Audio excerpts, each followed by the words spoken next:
Hello everyone, Happy New Year to all my YouTube family. Welcome back to my Sachivanna GS Hub. I hope all of you are doing well.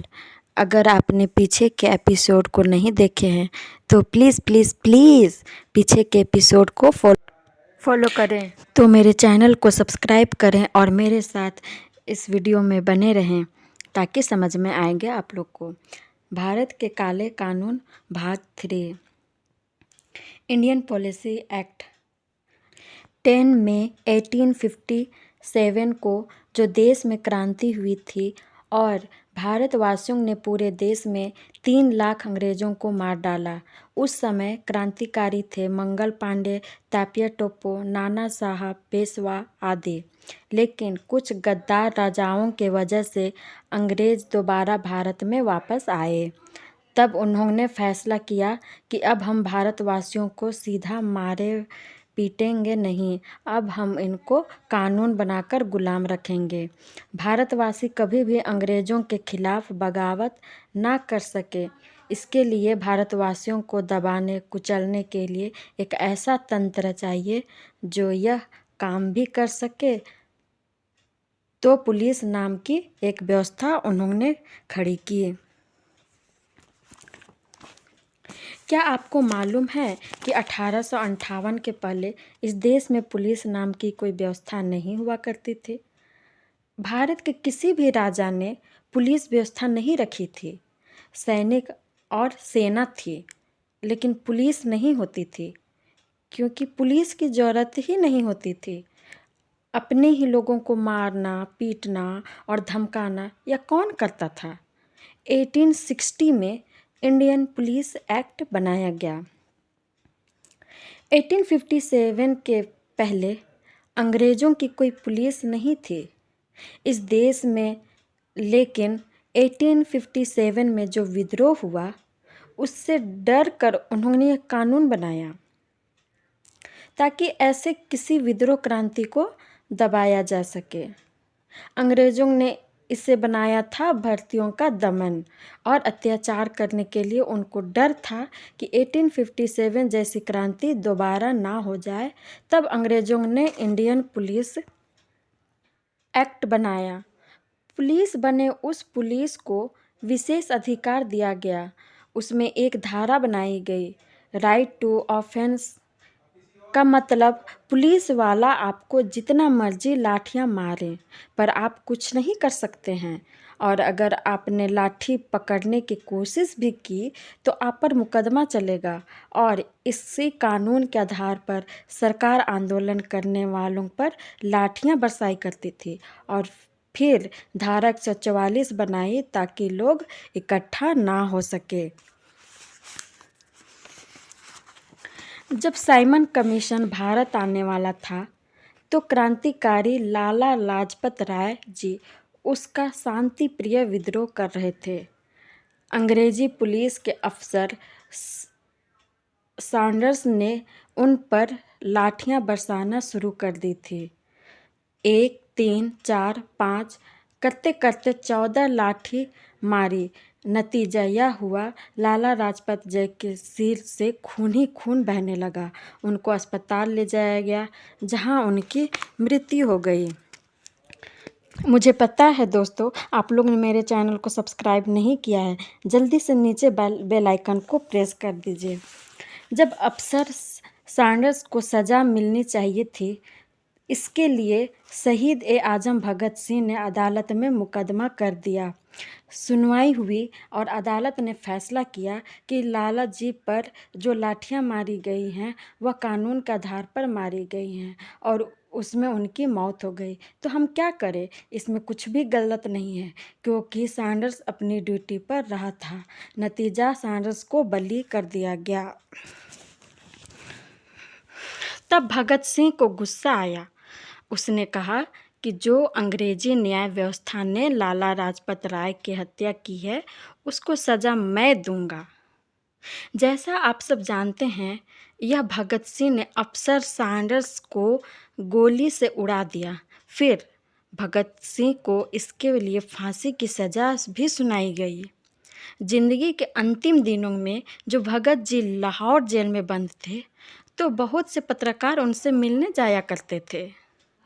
और इस बातचीत में किसी पत्रकार ने भगत सिंह से उनकी आखिरी इच्छा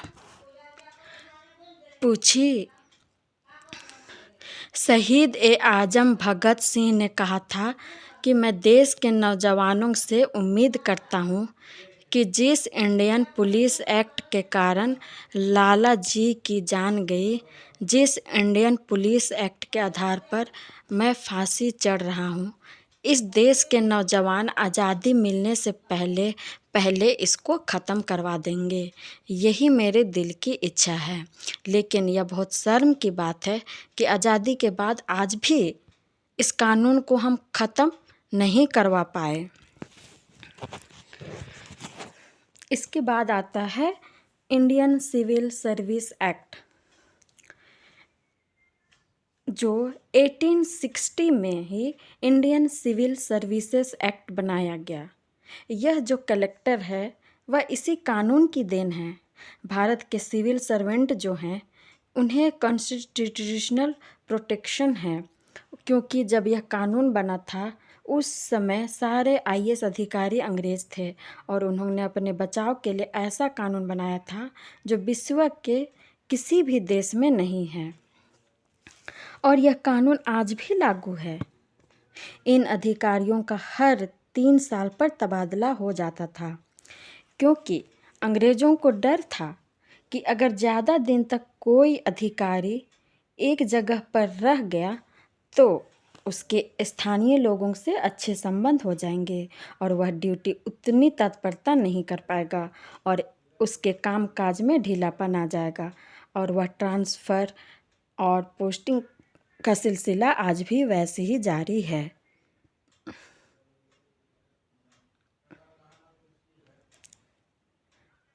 और हमारे यहाँ के कलेक्टरों की ज़िंदगी इसी से कट जाती है।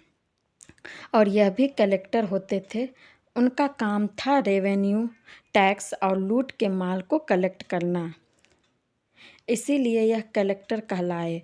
और जो कमिश्नर होते थे वो कमीशन पर काम करते थे, उनकी तनख्वाह तय नहीं होती थी और जो लूटते थे उसी के आधार पर उनका कमीशन होता था। यह मजाक की बात है या बनावटी कहानी नहीं है, यह सच्चाई है।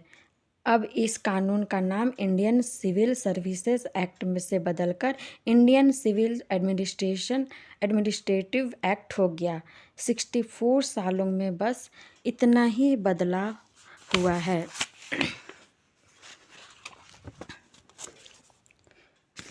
Indian income tax act. जब इस एक्ट पर ब्रिटिश संसद से चर्चा हो रही थी तो एक सदस्य ने कहा कि यह तो बड़ा कन्फ्यूजिंग है, कुछ भी स्पष्ट नहीं हो पा रहा है। तो दूसरे ने कहा कि हाँ, इसे जानबूझकर ऐसा रखा गया है ताकि जब भी भारत के लोगों को कोई दिक्कत हो तो हमसे ही संपर्क करें। आज भी भारत के आम आदमी को छोड़िए, इनकम टैक्स के वकील भी इनके नियमों को लेकर द्विधा की स्थिति में रहते हैं। और इनकम टैक्स की दर रखी गई 97%, यानी 100 रुपये कमाओ तो 97 रुपया टैक्स में दे दो। और इस समय ब्रिटेन से आने वाली सामानों पर हर तरीके के टैक्स की छूट दी जाती है ताकि ब्रिटेन के माल इस देश के गांव-गांव में पहुंच सके। और फिर चर्चा में एक सांसद कहता है कि हमारे तो दोनों हाथों में लड्डू ही लड्डू है, अगर भारत के लोग इतना टैक्स देते हैं तो वह बर्बाद हो जाएंगे या टैक्स की चोरी करते हैं तो बेईमान हो जाएंगे।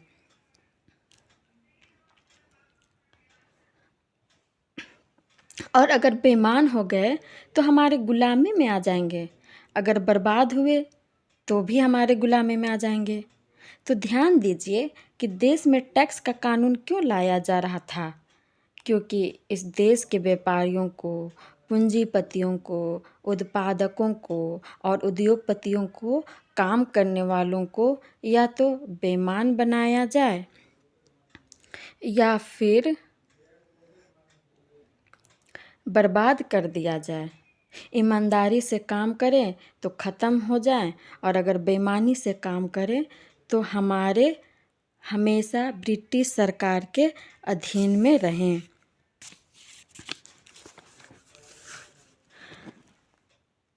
दोस्तों, मेरे ये इतिहास के पन्ने आपको पसंद आते हैं तो प्लीज़ लाइक, शेयर और कमेंट करना बिल्कुल ना भूलें।